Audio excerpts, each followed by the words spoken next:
Hi, my name is Carlos Paiva. I am a physician, and I'm using neuroimmune strategies to treat more than 3,000 patients in my consultation for over 18 years. This is a series of two videos of how to face coronavirus. In the first video, I explained why I think chloroquine is a key drug against coronavirus. And in this second video, I'm going to explain a model in which I combine chloroquine with a neuroimmune approach. Many countries have no running water at home. And according with the GHS index, 75 of the countries are not prepared for this kind of pandemic. And even those countries that are apparently prepared for this kind of pandemic, like United States, United Kingdom, and Spain, are showing that they are not prepared for this kind of pandemic. Gloves and masks are not enough, and we can stay a very long time locked down at home, keeping social distance. So, what can we do? We can to face the virus. There is only two ways to get immunized. One is with a vaccine that we don't have, and another way is getting the virus. The model that I'm going to present is an approach that could prepare us and mitigate the consequences of the disease. Many doctors and the orthodox of the science could criticize me and label my opinion as lacking a scientific base and as anecdotal. And I understand them, but also we must acknowledge there is a big gap between the lab and the clinic. What I'm going to say is anecdotal, but it's based on more than 18 years of experience as a physician in my own consultation and searching how the drugs work as I did with the chloroquine.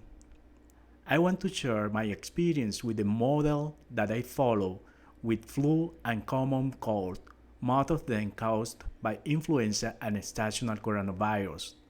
I suggest this therapeutic model applies to the actual coronavirus. I'll tell you when, what, and how. Because of the time, I'm not going to explain why. Here you have the model. When? The best time to start the drugs is in the first 24 hours after beginning feeling discomfort.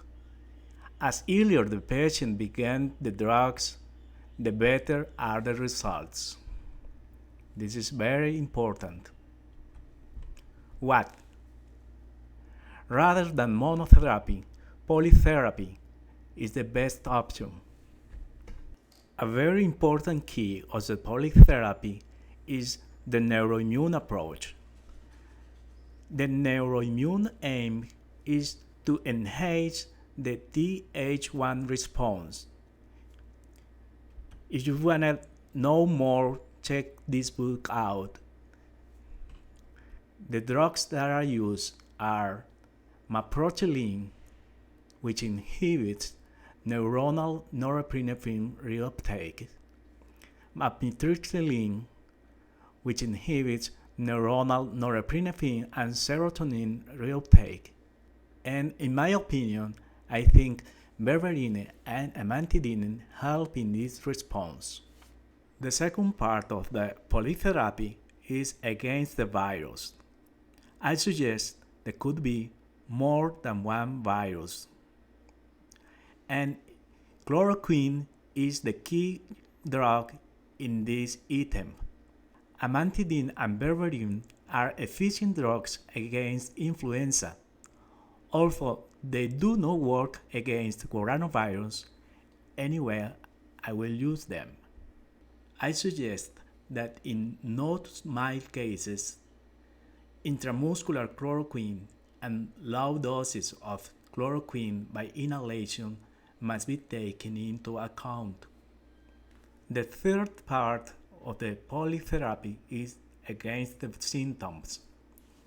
This part could be scandalous, but in my experience, Low doses of antibiotics for a few days could help when the fever started or and the physical discomfort is substantial.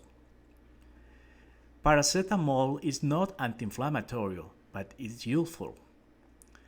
There is inflammation, so I think in many cases it's useful to use an anti-inflammatory. Lastly, but not less important part of the polytherapy is against stress. When it comes for an infection, there is no drugs against stress. The best therapy against stress is rest. When I say rest, I mean keeping warm at home, eating well, sleeping well, but I also mean not exercise, no computer, tablet, or cell phones, especially at night. I already said part of the how, but I'm going to be more concrete, saying doses. Here you have the doses. When it comes to chloroquine, I propose 200 milligrams at night, but I know the doses could be higher. I hope this approach be tested and successful. Of course, I know it is not a panacea and some cases could not work. Finally, I propose those drugs be sold without prescription during the pandemic, especially chloroquine, amitriptyline, amantadine, and berberine. Those drugs are cheap because doses are low. The drugs are known and safe, and the time is a priority. Remember, as earlier the patient begins the drugs, the better are the results. Then there is no time for a prescription. Start the medicine, and if it doesn't work soon, go to the doctor. I know many things that I said are very controversial, but there is no time for the protocols. This approach could alleviate the consequences of the pandemic.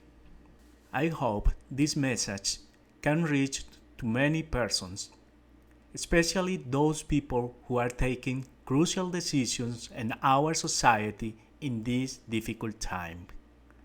That's all, and thank you for your attention.